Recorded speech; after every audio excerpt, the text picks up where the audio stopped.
All right. So again, my name is Robert Wilson. I'd like to welcome all of our guests and our panelists to the Diversity Consortium. Our agenda today, I'm going to first give you some information about the consortium that we always share at the start of our meetings. We touch on a lot of different topics around diversity, equity, inclusion. And so it's almost like no two groups of people who join one of our webinars or meetings are the same. And so we like to cover information about what's going on with the consortium. And then we'll get into our really, I think, exciting panel. I'm really happy to be revisiting veterans BRGs. We actually did a similar session to this about 5 years ago. So that's a really long time. And I think we're overdue to revisit what's going on in the world of veterans BRGs and really to elevate the work that you all do in the diversity, equity, inclusion space. So again, I'll introduce as well Elise Butler. Elise will be on as well, helping us with the chat box there. Anyone has any questions or anything like that they want to share, Elise will be able to do that. She's also going to put the questions for the panel into the chat box for us as well. All right. Let me check something real quick. You guys don't mind. Give me just a second.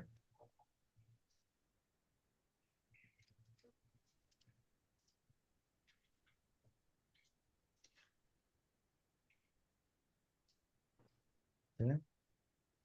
Thought I had a little bit of an issue there. Let me fix that.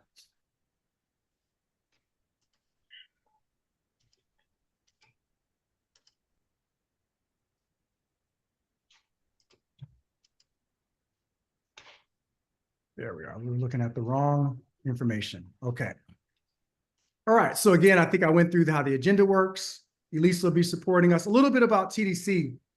So we were formulated to support people who are doing work in the diversity, equity, inclusion space. So those might be people like practitioners, people who have diversity, equity, inclusion or title. It could be people within the HR group. Often we do work with affinity group leaders, HR leaders. We touch on a number of different industries, whether that be secondary education, higher ed, which some of you are representing today, as well as consultants, nonprofits, you name it. The work spans a lot of spaces within the business and education and nonprofit community. And so we try to support all the folks who are doing the work. This work can be lonely sometimes, I think, as some of you have experienced. And so it's really important that we create space for people to come together that are doing the work to skill up and learn together. And that advances the work and makes us better stewards of the work within the organizations that we're supporting. We are sponsored by Culture Shift Team.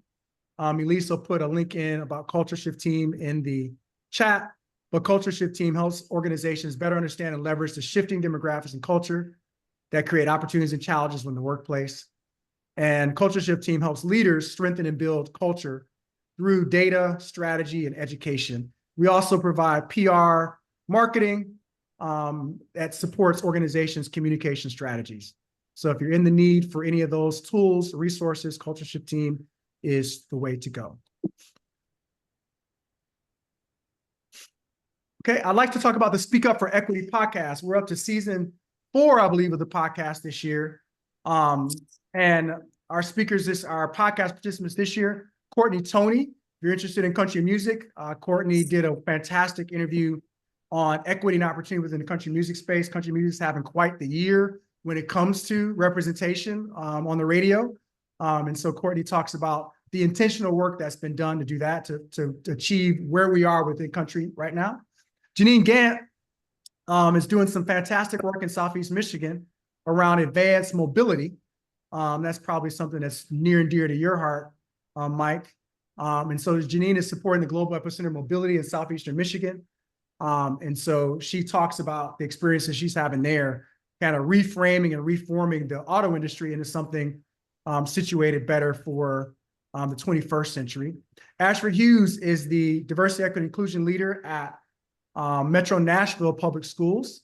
And he talks about, he and I actually have a conversation. It's less of an interview, more of a discussion that we have around equity and where we see equity going in this current environment. Sarah Sampson is with the Disability Coalition, and she shares her thoughts around equity and disability and some of the really great breakthroughs that have been made in the equity space through focus and concentration on employees, people with disabilities. And lastly, there's a little bit of typo there. It's Ben Gold. Ben Gold is AI specialist. And so in Big Gold's episode, which actually is coming out on Thursday, he talks about how AI leads to bias and how to think about bias from the standpoint AI from the standpoint of bias and how to mitigate and think through how we use this wonderful tool, but in a way that doesn't perpetuate issues that we have around bias. And that episode is coming out on Thursday. At least I believe is put in the chat the information about the podcast, Speak Up for Equity. And that podcast is sponsored and put on by Relationary Marketing. We're very fortunate to have a partnership with them to allow us to do that. One thing about TDC, we do webinars that are available, and we have people join from all over the country. Today's no different. We found during COVID that there was a lot of interest from DEI practitioners in many different parts of the globe, really, frankly, even overseas, that wanted to participate in our events. And so we do these webinars that are available. We do events, live events that are primarily, but not exclusive to Nashville, where we're based and formed. And so we have one of those events coming up week after next, the State of DEI in Nashville. Of course, Nashville, in particular, Middle Tennessee has had some real challenges and some major employers that have pulled back their diversity efforts. And there's been some challenges with activists, investors, and others within the social media space that have been putting pressure on companies all over the country. And so Nashville, in some ways, is a bit of a ground zero for some of these challenges against this work. And so this will be a great event. It's in person. It's a luncheon. We've got some excellent panelists from 3 local organizations. Belmont University, Alliance Bernstein is participating in that. And we think it'll be a really good opportunity for people to share what they're doing in this space to counteract some of the headwinds that we're experiencing when it comes to doing diversity, equity, inclusion work in Nashville. You see on some of these slides, you see the Diversity Consortium, and other slides you see Tennessee Diversity Consortium. That's because we're currently going through a rebranding. And we're not going to have a name that's exclusive to Tennessee any longer because we're serving people kind of all over the country. And so that's why you see kind of different names being used there. That's intentional. All right. And with that, I'd like to get into our panel. And so if you read the description to today's event, you saw that in 2021 and 2022, 2020, 2021, 2022, coming after the murder of George Floyd, there was a lot of emphasis put on business resource groups. I know that some folks refer to these groups as employee resource groups, a couple of different ways and approaches to these teams. We saw a proliferation of these groups form around different identities. Many of you are very familiar, women's BRGs, generational BRGs were formed, which is terrific. Multicultural BRGs or African-American and Hispanic or Asian American BRGs. Different organizations take different approaches to that. Other examples, LGBTQ, of course, BRGs, and a lot of our organizations formed. And these groups really are a way for people to create community within the workspace, but also to do work that supports the goals, objectives of their organizations. And so we often see that women's group provide insight to women customers. We see that generational, for instance, BRGs will do programming that'll help bridge the gaps between generations in the workforce, which I think is something that all of us are struggling with now. And veterans BRGs are groups that, one, support our veterans community within the workplace, but also really powerful. These groups do outstanding work in the community, supporting veterans causes, veterans needs in the community, as well as the needs of spouses as well. And so that's our topic today. I want to do a deeper dive into how these groups work, how some of your groups are formed. And I think Sherry in particular is going to provide us some really good insight into from the community standpoint, here are some things that you can think about within the community and some ways that you can engage in the community. Sherry's going to give us very much her Tennessee perspective, but Sherry really is a valuable resource when it comes to supporting veterans. And so she's got insights that go beyond her work within the Tennessee veterans community. Okay, so with that, I'm going to go through a little bit of the bios. I think Elise is also making the bios available to us in the chat as well. Just click the link. If you're having any trouble with that link, just let me know and I can fix it. You should be able to click that link and see the full bios. I'm not going to go through them completely. I talked about Sherry. She served Fort Campbell families. She was a military spouse for a 24-year veteran. And she served Fort Campbell families through 3 consecutive deployments as both a battalion battalion family readiness group leader. She's currently serving as the Veterans Outreach Coordinator for the Tennessee Department of Veteran Affairs. And prior to that, she's founded the Montgomery County Veterans Coalition, where she served as Executive Director for 9 years. Mike Tate, my good friend Mike, born in Hawaii. He now resides in Grand Rapids. He attended Forest Hills Central and Grand Rapids High School, former basketball player. He enlisted in the Army National Guard and did his basic training at Fort Jackson in South Carolina. Mike currently is with Gentex Corporation. He met Gentex through a recruiter at a VFW job fair there. And Mike leads and has done a terrific job leading the Gentex Veterans Business Resource Group in a number of different activities. He helped start that group, has led it for a number of years, and he'll be able to give you some more information about his activities, both at Gentex and with the Veterans Group.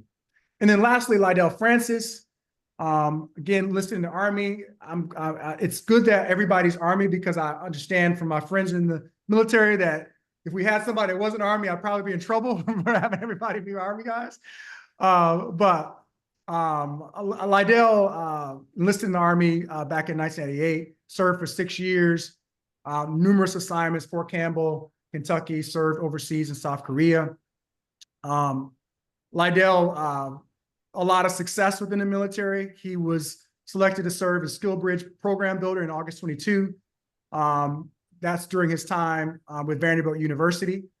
And then Lydell will tell you a little bit more about his role, but Lydell works with their employee affinity groups currently, coordinating a number of different activities and events that promote culture of inclusion and belonging across Vanderbilt's campus. And so he's specifically here talking about the work that they do within their Veterans BRG, but Lydell has a lot of experience as well beyond just the work of the Veterans Group. Okay. So all of you, thank you for being here and welcome. And we're really glad to have you. Again, so Elise is going to share the questions as we go through them. But if anybody has any questions that they'd like to ask as we go through, feel free to jump in and ask us questions as we go. All right. All right. So let's jump into the panel. I think, first of all, I think we'd just like to hear you all's story. Maybe Lydell, if you don't mind starting, about your story, your journey within the U.S. military, and just tell us a little bit more about your transition out and what you've done since. All right, awesome. So, Robert, not taking anything away from you, I just want to make sure that we have correct pronunciation of the name. Okay. It's something I've been beat up from by my mom. Yeah, of course. Lydell is the correct pronunciation. Yeah, no issues there. But to get to the question, I joined the military a year out of high school. Once I figured out that college really wasn't for me. So I did a year of college. I think I might have failed every class. Just wasn't ready for that experience yet. And growing up in New York City, there's a lot of trouble for a young kid in Queens to get into. So I did what my father did and his father did, relied on the military for another avenue to, life successes. So enlisted in the military, as you stated, in 1998. I did serve 6 years, got out of the military around 2004. And then I re-enlisted or went back to the military in 2008, then served another 14 years and retired out from there. culminated to the rank of master sergeant. However, you know, they dangle that carrot in front of you to have you re-enlist again. So I told him thanks, but no thanks, and actually retired out as a sergeant first class, which I'm, you know, happy with there. During my time in the military, I was primarily maintenance. So I came in as a 63 Juliet, which is a quartermaster NBC equipment repair. From there, I went on to 91 Bravo, which is light wheel vehicle mechanic. And from there, I went on to fixed strikers. But at that time, I already got promoted to staff sergeant. So my fixing days were pretty much over. And I was more managing programs. So I manage maintenance programs at the company level, at the battalion level, and at the brigade level. So a lot of management, a lot of program management, people management across the board. Right around the time I was coming up on my 20-year mark, I knew I didn't really want to go past 20 because I still had a lot of life left to live, and I wanted to live that life without the restrictions that's placed on you from the military. So knowing I was going to get out, maybe 18 months prior to me getting out, I contacted Hiring Our Heroes here at Fort Campbell. At the time, I was stationed in Joint Base Lewis McChord in Washington State. So contacted Hiring Our Heroes, knowing that I was going to transition to the Nashville area, and was able to secure a pretty good internship opportunity with Vanderbilt University. Also had some other opportunities with Geodis and some other really, really big companies here within the Nashville area. However, after looking at Vanderbilt's values and their mission, I felt Vanderbilt was a good fit for me to continue the good work that I was doing. Was able to co-create the Veterans Transition Program, or the Skill Bridge Program, most people know, at Vanderbilt University with the help of the leadership team in the Office of the Chancellor, where I did my internship. We formed a Veterans Transition Program that we were able to incorporate throughout our university in various different departments and divisions. During my time, we put a number of individuals through the Veteran Transition Program and hired director level positions, project managers, program managers, hourly level positions, different individuals that work in the Office of the Chancellor, the Office of the Provost, and various other areas within the organization. And we've been happy with the Veterans Program and you know the mark that it has made, not only on the university, but also on the lives of the individuals that we come in contact with, whether it's just providing the basic resources as a resume review, or coaching the individuals on how to go through the interview process. We've seen a lot of success in dealing with veterans. And so once we got that program to where it needed to be, there was another opportunity that took shape for me. During the time I was creating the veterans program was also the time that they were relaunching the military and veterans EAG, employee affinity groups is what we call it here at Vanderbilt University. But like you said, most people call it ERGs. So I was able to become the co-chair of the military and veterans EAG here at Vanderbilt University, co-chaired that group, build that group back up to over 100 plus members within the EAG. And then I had opportunity to become the Belonging and Engagement Community Program Manager, which is a role I've been serving in now for the last 6 weeks. Under my role, I have access and administrative duties over all of the EAGs now. So we have about 15 EAGs. I'm still a member. I've relinquished my leadership role in the military EAG, but I'm still a member. And because I am a veteran, I am a retiree, I do make sure that when I am out there sourcing different events, you know, they're always in my mind. So that's a little bit of my journey. Again, I've been at Vanderbilt University now going on 3 years. You know, Vanderbilt's a wonderful place for veterans and really a pillar in the community when it comes to values and making sure that, you know, we try to bring out the best in humanity. And so I'll stop there. Thank you for having me on today, Robert. It's an honor and a pleasure to be here and share this space with some of the guests that you have here. So thank you again. Awesome. Hey, Mike, how about you? How about your story?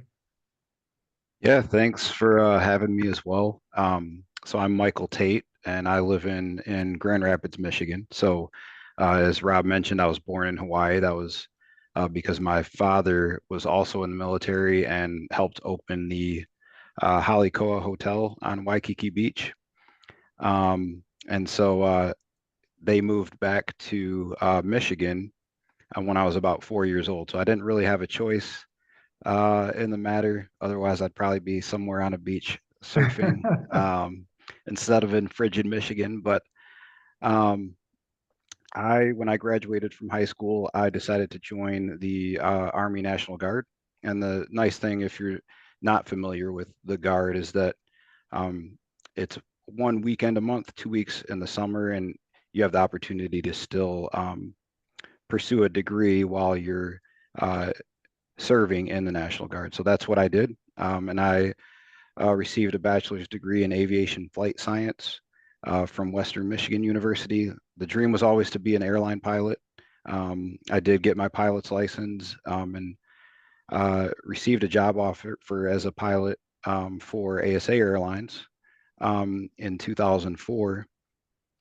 But my guard unit actually was called up and deployed to Iraq in 2004 in support of Operation Iraqi Freedom. So my first MOS was 68 Juliet, which was a armament missile system repair for the Cobra helicopter.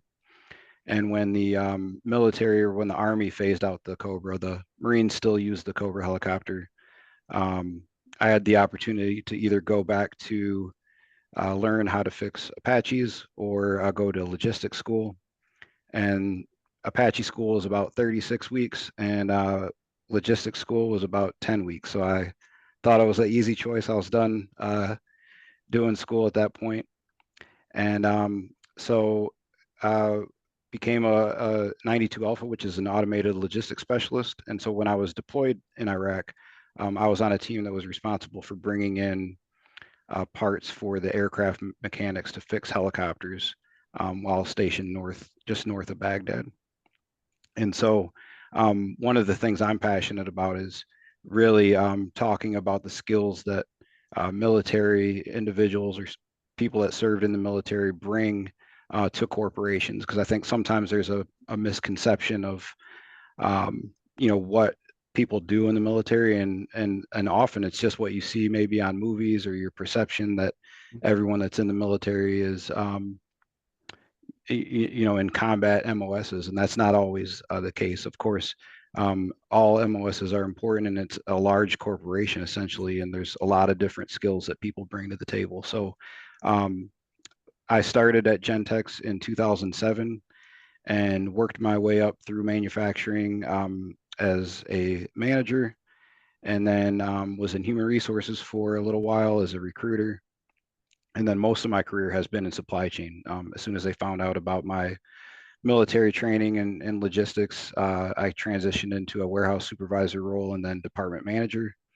And then in 2019, I was promoted to material planning manager. So my team's responsible for bringing parts in for our manufacturing teams to build the products that we sell. So Gentex is a technology company, largely that makes incredible products for the automotive market, but we also make aerospace products and getting into some unique products for the medical industry as well. But I say that to say that my experience in the military, I always joke with people. They always ask about why I remain so calm, and I look back to when I was hired in July of 2019, right before COVID, when supply chain all around the world kind of was impacted greatly. Obviously, I was able to manage and lead the team through that chaotic time, and a big part of that was just the experiences that I had in the military and managing that supply chain. So. Glad to be here and glad to answer some more questions. Awesome. Thanks, Mike. Sherry, how about you? A different journey for you, obviously, but I think an important Yes. there.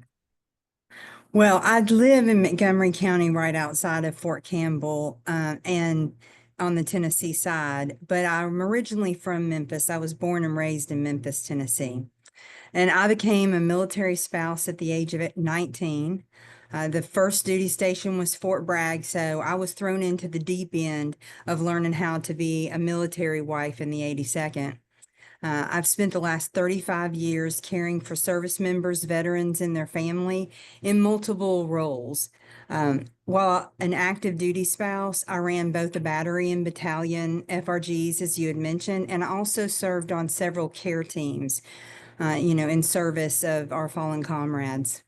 And later, I went to college to be a social worker, and I always knew I would want to work with veterans. So before I finished my degree, I founded the Montgomery County Veterans Coalition and ran that for 9 years, well, 10 years. And then Commissioner Baker approached me about coming on with the state and taking what we were doing there in Montgomery County and expanding it, as well as launching the Veteran Ready Business Recognition Program, which is really what brings me to y'all today. Something I'm very hopeful that it's going to make real change across the state. I tell people when I speak to businesses, I don't want this to just be a sticker in your window program. You're going to get a sticker for your window, but we want it to create real change across the state for service members, veterans, and their families. Thanks, Sherry. Mhm. Why don't, we kind of answered the second question, I think in the first response. And so why don't we jump ahead to the third question? And this one is for Liddell and Mike. Share the kind of the history of your veterans employee resource group or business resource group. How did it get started and kind of what's that backstory to it? And then can you also talk about ways in which your leadership team supports the work of the veterans ERG? Because as we know, these groups don't really get traction unless the leadership is behind it and showing up and supporting the work that the group is doing. Liddell, why don't we start with you? And you're muted. The history, thank you for that. The history of our group, I would say it dates back to right around the time that the EAG program started overall. So right around 2020, we started the EAG program here at Vanderbilt University. And at that time, we just had a handful of groups at the time, the veterans being one of them. But I would say right around the time where I came to the university in 2022, attendance and engagement had waned a little bit. And so they, knowing that I was just a veteran coming on, still had that energy and youth. I can't say that now, I feel old, but youth at the time, they kind of tapped me on the shoulder, and another colleague of mine's that was a director in the provost side, to kind of re-engage the veterans on campus. And so right around 2002, we were able to kind of breathe life back into the EAG. We started to hold meetings and have different interest meetings with different veteran constituencies within the university, to include professors, staff, and started to really put some activities together on a calendar. The EAGs overall have, unfortunately, at Vanderbilt bounced around a little bit, with it at one point being in our DEI space. And then, we all know what happened with the Supreme Court ruling. So then that we transitioned that program into our human resources space, where it lived there for a little while. And then we had a reorg to human resources when we had new leadership come in.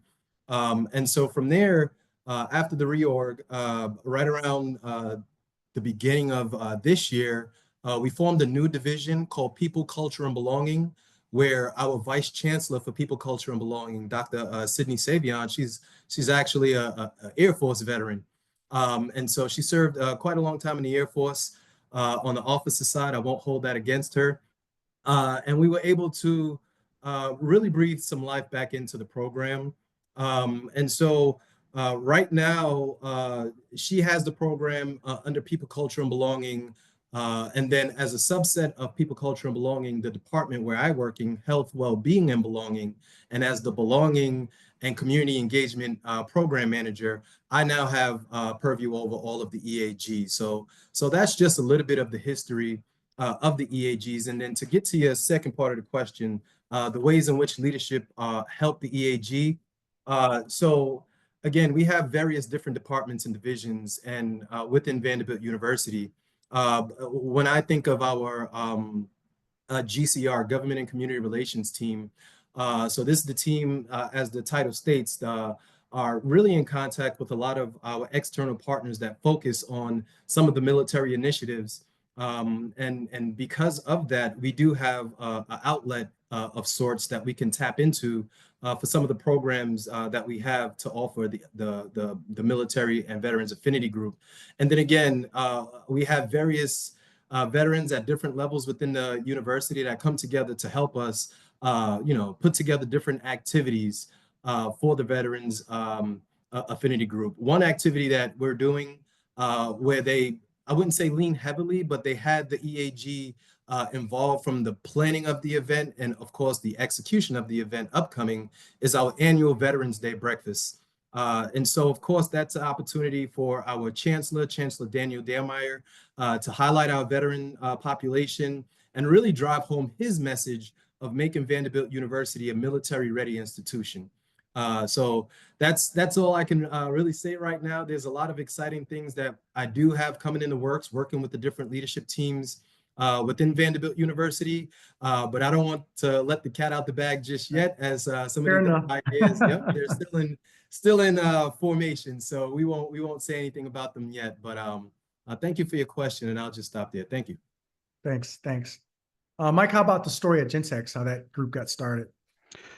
Yeah, so we're really proud of the work that we've done at Gentex. I know Rob's very in tune with our journey, but I'm happy to share how we got started. So back in 2018, we established a Diversity, Equity, and Inclusion Council, and I was a part of that council. And it started pretty organically, just with individuals that were motivated of creating opportunities for underrepresented groups. And the idea of business resource groups started getting floated around. And the first two that we really identified as an opportunity were the women at Gentex group and then the Gentex vets group. So we started with two. We've added a third one, an emerging professionals BRG. And I would say maybe relative to some large organizations, we were probably a little bit late to the game in establishing both a DEI council and business resource groups, but we've made tremendous progress. And I think a lot of that is because of the executive support. So our CEO and president, Steve Downing, appointed, one of the first things he did when we established the council is he appointed Joe Matthews, who was our former VP of purchasing, as our VP of diversity, equity, and inclusion. And Joe put together a cross-departmental group that was passionate about this work. And once we established the BRGs, I was selected to lead the Vets Resource Group. And it was pretty organic. We just started with having a Veterans Day ceremony, and that was pretty much all we did for the first couple of years. And I say all, but it was a pretty impactful way to start, because it got some excitement going, and people started reaching out about wanting to get more involved and asking how they could participate. And one of the things we do for our Veterans Day ceremony is we get a personalized challenge coin made every year. And so just kind of going to share this. This is the one that we have for 2024 that we'll be passing out on Monday. The logo is G50, and that's relevant because Gentex has been around for 50 years. So we're celebrating our 50th anniversary. And on the back of the coin, it just says, thank you for your service. So it's definitely a highlight of our year. the executive team comes to support. We have a guest speaker each year, and we share a little history about Veterans Day, and then just honor the veterans that work at Gentex and their families. And so a couple of years ago, we started doing a lunch before the ceremony, and that's been very impactful. And I would say in terms of sustainability and things that have been impactful for us, one of the things that Joe told me right off the bat was, you know, it's important to make sure that the work that we're doing here lasts for long after we're all gone. So one of the first things we did was create a charter document of basically bylaws of rules of engagement, you know, how we were going to operate as a group. We assigned roles and responsibilities to individuals on the board. So we have an individual that's a treasurer that manages our budget. We have an individual that is responsible for community engagement efforts, and then internal development and recruitment. And so that structure has really been a positive way that we've gained success and momentum as a group. And then I was recently, so our former VP of Quality was our executive sponsor, Ken Horner. He recently retired, so I moved into the executive sponsor role. And then we brought up one of our really active members as the new resource group lead. And now I have quarterly meetings with our CEO. So I have a direct line to our CEO.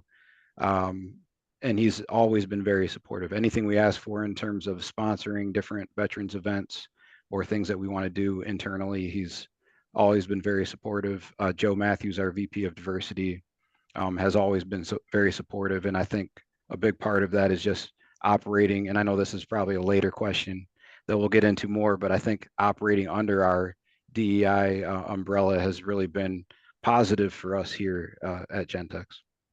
Thank you. Thank you. I have a couple of quick follow-up questions to that. You know, how do people find out about what the groups are doing? You know, what is your engagement level with allies as well? Can you, either of you, speak to kind of how you get the message out to folks about what's going on and the involvement of allies? Yeah. Okay. Awesome. Yeah. So some of the ways we get the word out, I'm not a big social media person myself, but we do have internal comms where we either use a Slack or Teams channel. We have Slack for the EAG itself, and then the organization utilizes Teams. And so what we encourage is, if we are having an event, what we do is we put it out in our Slack network, but then we encourage our members to also put it out in their Teams channel, so it can be spread out a little bit more widely. So not only can we get veterans at some of these events, but we can also get, as you stated, allies. And so our EAG, though it is military and veterans EAG, all of our EAGs, and we have 15 EAGs now across the campus, all of our EAGs are open to all staff members at the university. So we do try to get some cross collaborations between the different EAGs, which I think is important because, you know, it helps to breed that communication and break down some of the silos that are traditionally at some of our big institutions and universities.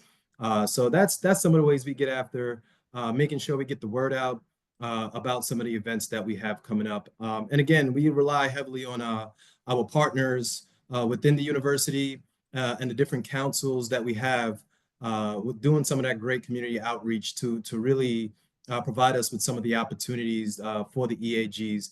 But we also go and source a lot of the activities that we do ourselves as well. Awesome. Mike, how about in the Gentex side, in a corporate setting, how are you getting the word out? I suspect probably some of the same ways. Yeah. So we have a weekly newsletter called The Loop that, no pun intended, but keeps people in the loop. So it's a clever name, but it's not solely intended for the vets group. It's for all corporate communication. So we usually advertise events in that newsletter. We also do a special quarterly newsletter for the vets group to kind of highlight things that we did last quarter, and then highlight events that are on the schedule in the future. So that's one of the ways that we get communication out there. As far as allies, we definitely, Angelica, who leads the women's group, we connect on a bi-weekly basis and really drive consistency within how we govern the resource group. So I think that's been a very positive thing. One of the challenges that we have with the communication piece is that the newsletters are sent out via email. So our newsletters have a very high read rate with our salaried team members, but all of our hourly workforce opens it at a much lower rate. It's almost less than 15% of a read rate. And so if we're only relying on that method of communication, we're missing out on a large population of our workforce. So one of the things that, I heard consistently just watching the election coverage was the idea of the ground game. And that's really what we've kind of deployed to as a group is really a ground game of trying to make it more personal. So, going out on the floor, talking to people, making ourselves accessible and reaching out to the veterans that we do know personally and inviting them to different events. And that's really been a focus, and it's been successful. Thank you.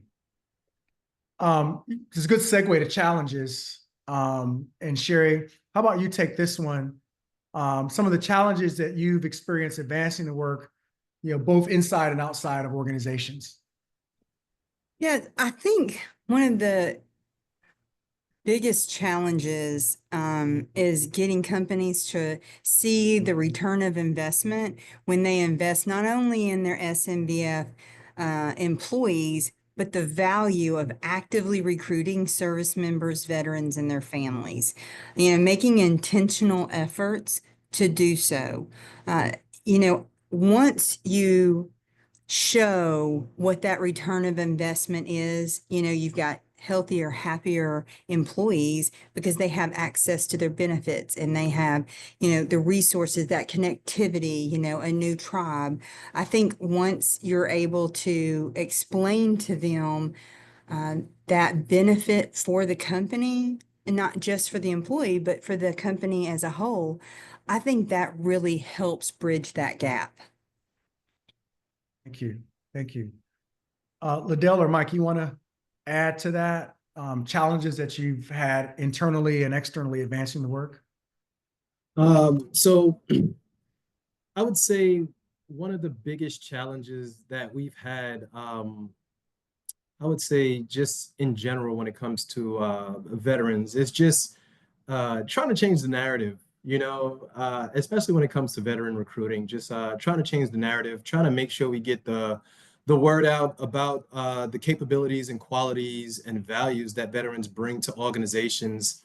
A lot of times when individuals think about veterans, there's always two sides to the coin, right? You have your highly motivated, individual that comes with all these, great leadership qualities. And then on the other hand, you have, some of the other services that we see offered to veterans, whether it be, the homeless veterans or veterans that might have, let's say, PTSD or some type of unseen injury due to their prolonged time spent on deployments or wherever it is. And so I think just the messaging and the way we engage the veterans, understanding some of their challenges, but also being able to articulate that message to some of our non-veteran counterparts that don't really have a lot of time spent with veterans to really get to know us a little bit better. So I would say just in general, as far as challenges go, is just making sure we change the narrative around how veterans are seen within the organization and making sure that we're viewed as assets to the organization and not as liabilities that come with some of the baggages and burdens of time spent in the military. Thanks, Liddell. Mike, can you, in your response, I know you're thinking about how you would answer that question. Recruitment and identification of veterans, how is that working out for you all at Gentex? I know in previous conversations you brought that up as something that's difficult. Yeah, in fact, it's interesting that you mentioned that because just as we were talking, I had an email come through that an individual that someone had told me that they were a veteran, so I reached out to them to invite them to the Veterans Day ceremony, and they politely declined the invitation, and just in a polite way said that they didn't want to be recognized. And so I think veteran identification is challenging, especially here in a corporation setting. People don't have to self-identify, and sometimes veterans don't want to be known for that part of their experience. And so we've tried to make it easier. So we have a Workday platform where people can identify their veteran status. Obviously, we don't force it on people, but we do make it easy that way. And then we also have sign-up lists for the Veterans Day ceremony. So that's another way that we're able to get people engaged and interested. But it's certainly a challenge. It's not something that I would say that we have completely solved. But we continue to try to make it more personal and respect people's boundaries, but also make it encouraging for people to want to identify and participate in the things that we set up. Now, And Matt, if go I ahead. could add real quick to that, so I think that self-identification piece, it just really depends on the individual veteran. I would say everybody's proud of their service. I met my wife in the military. My wife, we met in Alaska. And, if you got an email from me, you see proudly in my signature block, U.S. Army retired. I make sure I put it out there. Normally, I'm wearing one of our pins that we give out on Veterans Day that says, has our V logo, and we switch up the different pins all the time. But I am a proud veteran. I love to let people know that I serve. However, my wife, on the other hand, been deployed to Iraq, been on crazy convoy missions, and it was just a time of her life that, though she met me, it's not a time that she really wants to really proudly share like that. And if you didn't know her, that she would never let you know. And that's something that we see within our university setting as well. And what we actually try to do is have those surveys to where we let veterans self-identify and select an oracle, update their oracle to state that they're a veteran, so we can have an accurate count of veterans that we have within the university. But again, it's a slippery slope, and though most people are willing to say yes, there is a small subset, I would say, that just choose to let that time be in the past and chart forth a new future that doesn't really have to do with their veteran status. Understand. Thank you. Thank you. All right, let's break into we're going to go in our breakouts. Our panelists will be also in breakouts. There's some questions. Elise, how do you want to do the questions? You're going to broadcast them, or? I am going to post them in the chat now. And then if I need to, if it doesn't show up, I'll go into both breakout rooms and post them there as well and broadcast. And these questions are just thought starters. Please talk about whatever you want to talk about, but we just want to have a few questions in there just to get people talking and get people comfortable doing so. All right. So Elise, whenever you're ready, you can open up the breakout rooms. We're gonna come back in about 10 minutes, and then we'll pick up with Sherry going into more of the questions on some of our panel questions. Okay.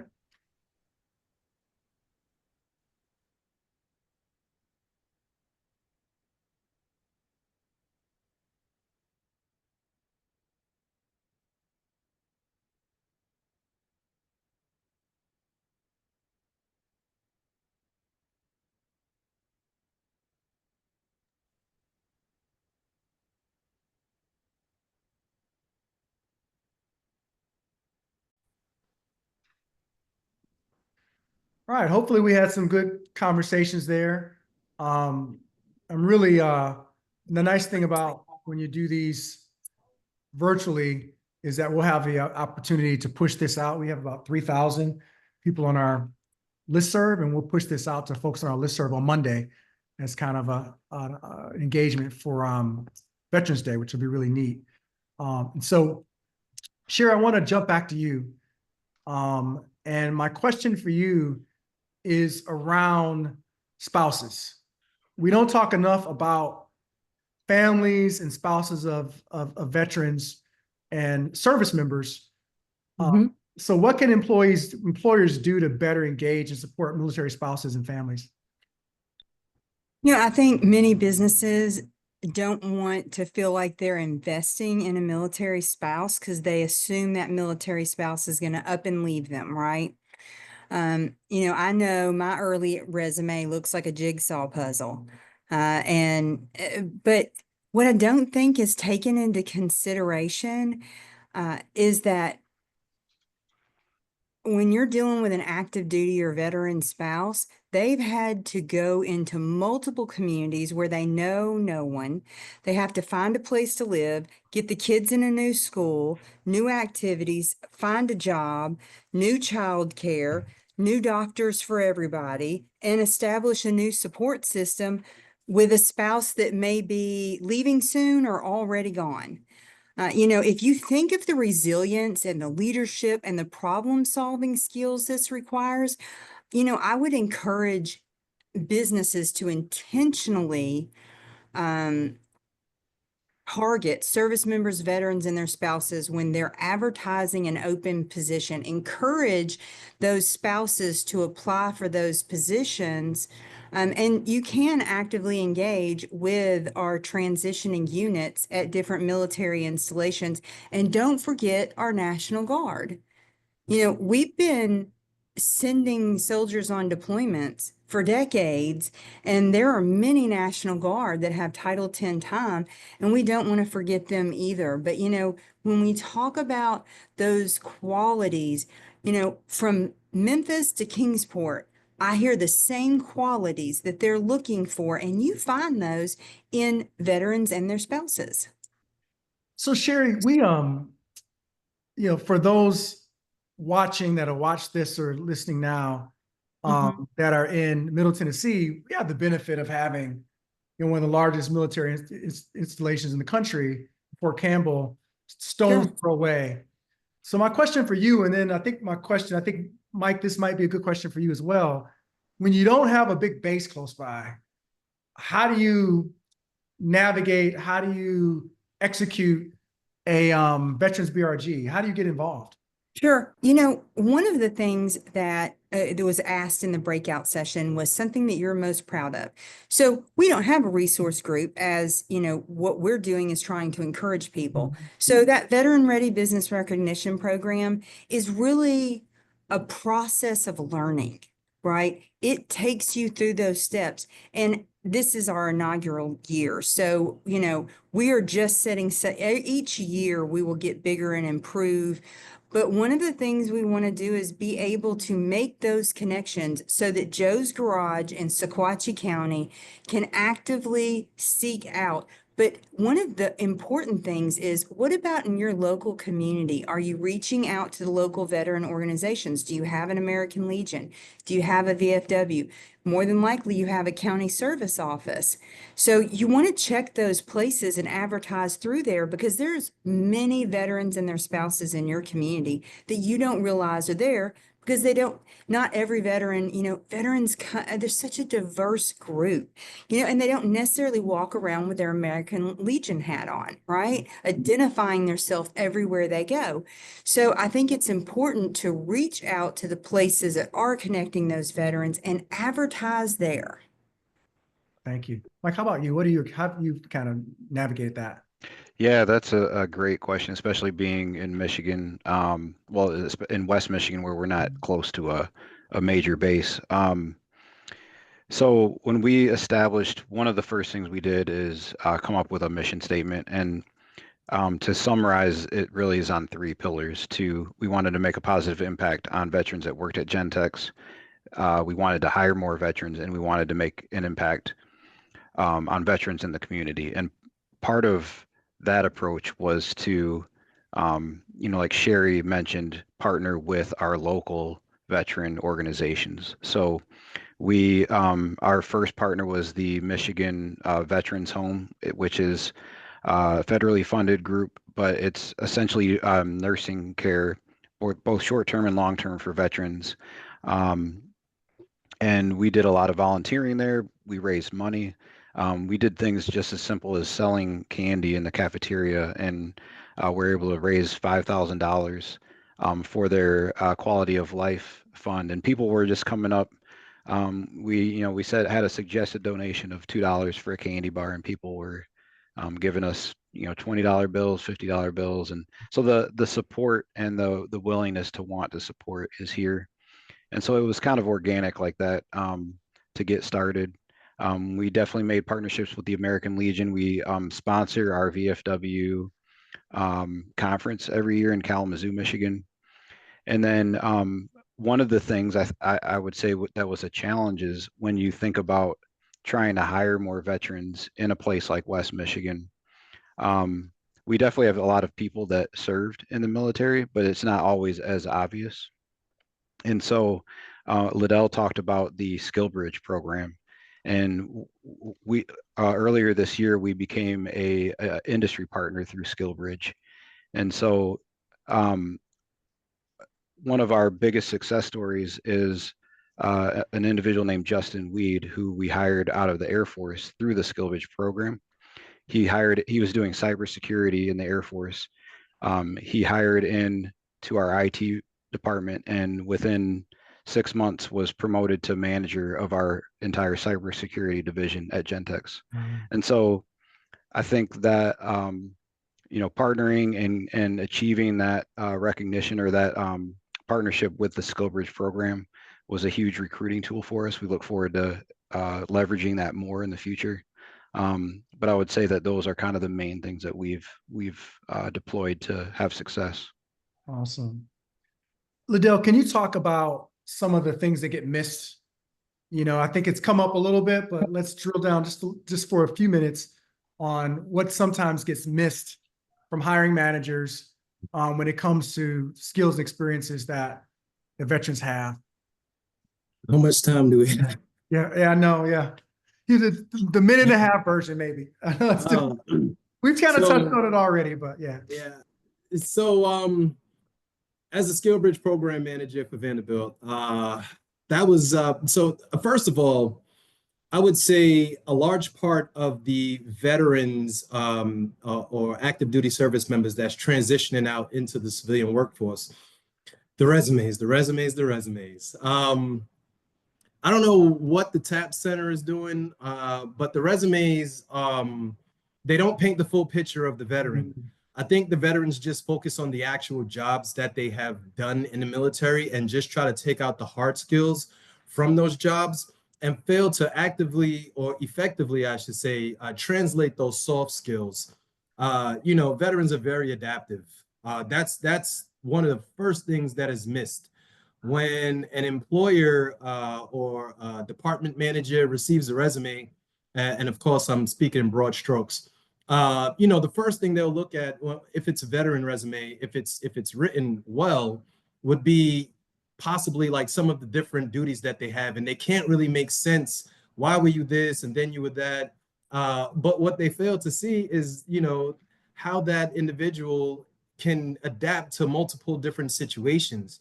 And so my boss, she used to say that, I was a traveling salesman in a sense, selling the veteran product, right? And so that's essentially what I did at Vanderbilt University. I went to business meetings with different staff to let them know to look, a little bit deeper into the resume. And first of all, the resume is not the veteran strong suit. If you've been in the military for 15 years, you've never had to write a resume. So I try to tell them, don't judge them based on their resume, interview them, have the conversation with them. Because if we rely solely, unfortunately, on the resume, we miss a lot of really good qualified individuals that just happen to not be good at writing resumes.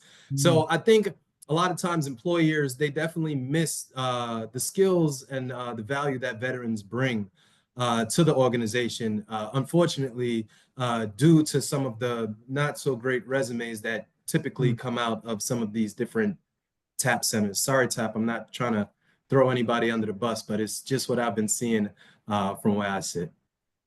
Sure. How about you? What are some things that get missed? skills. and- Yes, lots of thoughts. I'll try to keep a minimum.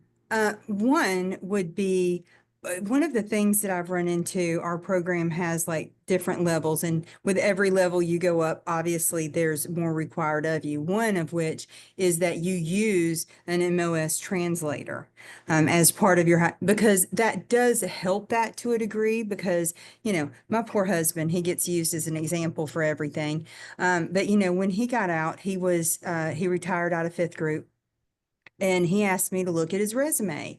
And I'm like, you know, if they need you to take over a small village, I think you're going to be their guy. However, I don't know that the cable company is looking for that. And so you're right on the resumes, but it's that translation of being able to help equip HRs with the ability to do that, some of that translating already. You know, that I think is a good bridge to cover that. And one of the things that we asked for in the very first, like bronze level, um, do you accept military service in lieu of a college degree or, you know, certification? And one of the things I have found is, yes, in theory, they do. They'll go, oh, yeah, we do that. Okay, well, I'll just need you to upload, you know, a job description or, you know, your policy. Oh, well, I mean, it's something we do. And so one of the things that I point out to them is, how is the veteran to know that? Oftentimes they have a black and white personality of looking at those job descriptions. Nope, it has a college degree. Can't apply for that. They might not even think of, well, I'm just going to try and see what happens. Nope, I don't qualify. Done. And so I really try to encourage them, add it to your job description if you're willing to do that, because there's no way for them to know otherwise, and they might not even apply for the position.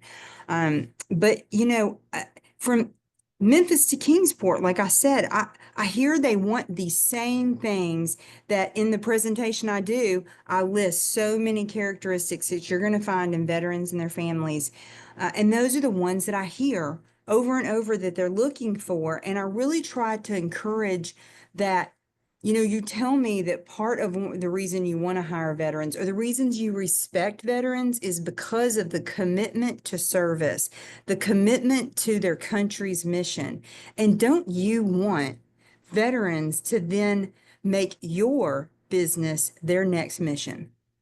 And I think if they got that, it would make all the difference. How about you, Mike? Anything to add? That was terrific, Sherry. Thank you.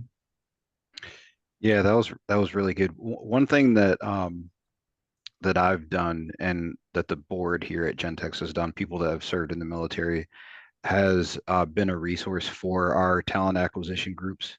So a lot of times I'll have recruiters just send me a resume and say, hey, Mike, can you look at this and let me know what this MOS means? What did they do in the military? And there are a lot of tools online as well where you could, you know, just type in a MOS and learn more about, you know, what that individual did in the military, and kind of decipher the skills. And I've seen some companies even have platforms on their website where you enter the MOS and it will show you what jobs that you're eligible to apply for. I think those are really cool. We're not quite that advanced yet, but just organically, what we've done is I've just tried to be a resource and make myself available to answer questions when our recruiters have them. Okay. All right, we got about 9 minutes, so let's a couple of minutes on this final question. I think important question to tackle. So our diversity, equity, inclusion efforts have been under fire of late. I think most are aware of that.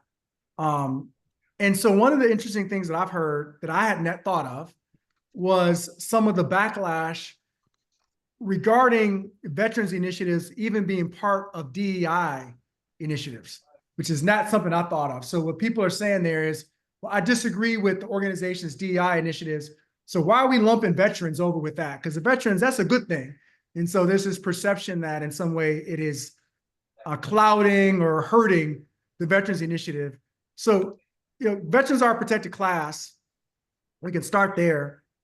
What value do you think these groups bring, employee veterans groups bring to organizations' DEI efforts? And do you think they should continue to be part of organizations' diversity, equity, inclusion efforts? Mike, why don't we start with you?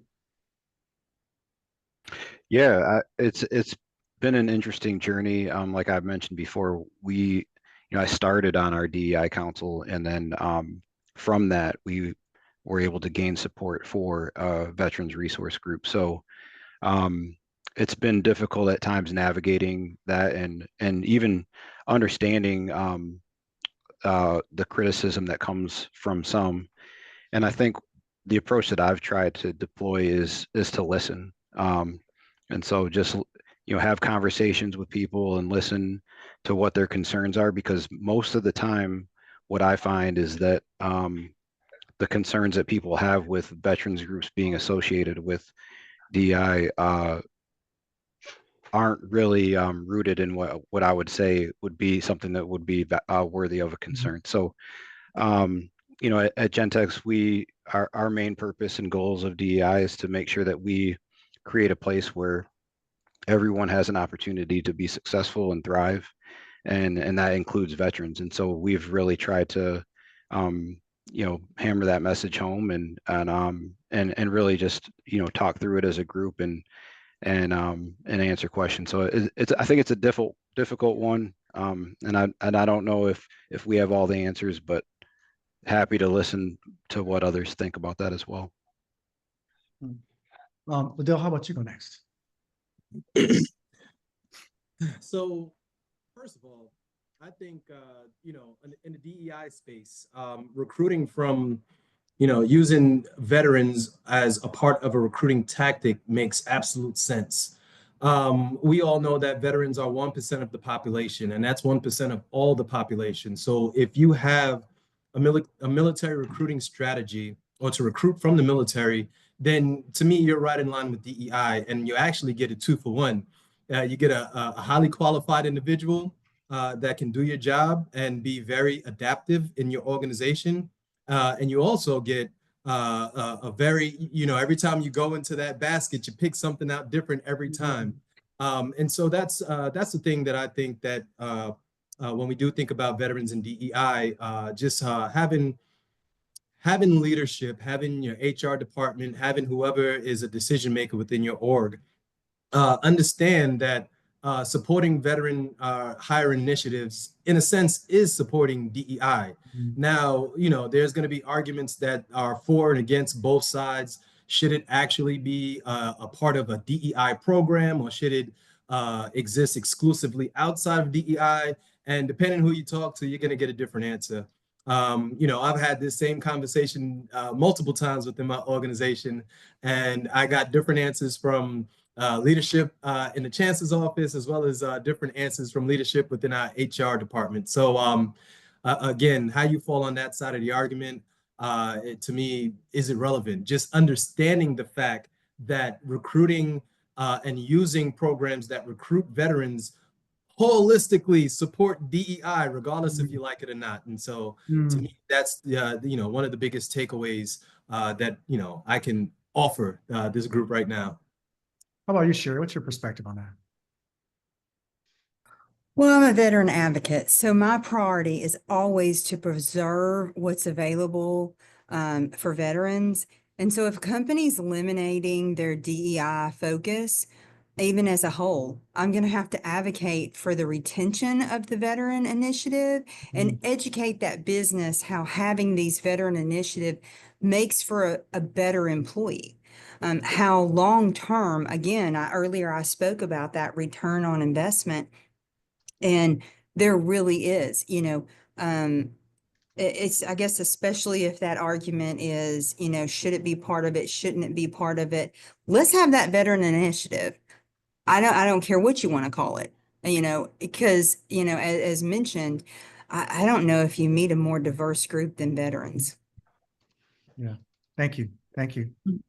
The other thing, and when we've had these discussions, when I've been part of these discussions, the other thing that has been talked about is just the diversity that veterans are accustomed to being around.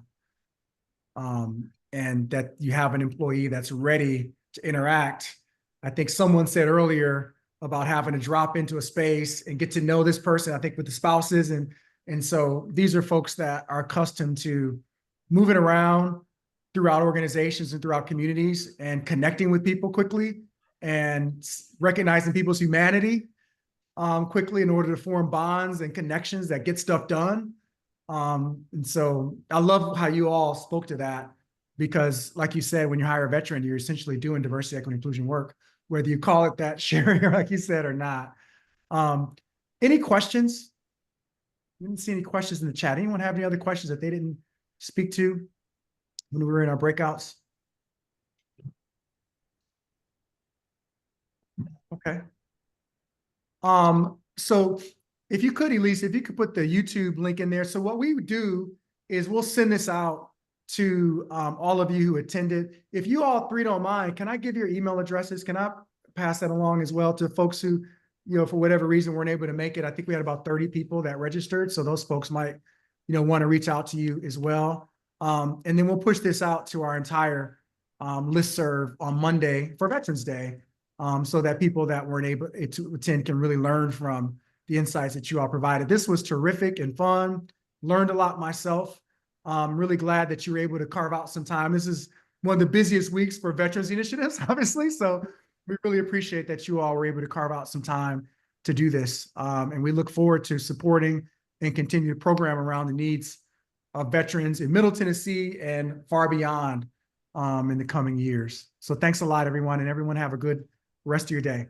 Hey, thank you so much for the invite, and thank you for the great work that you do. Thank you to the panel as well. Thank you all. Thank y'all. Yes, thank you. Appreciate the invite. All right, take care, everybody.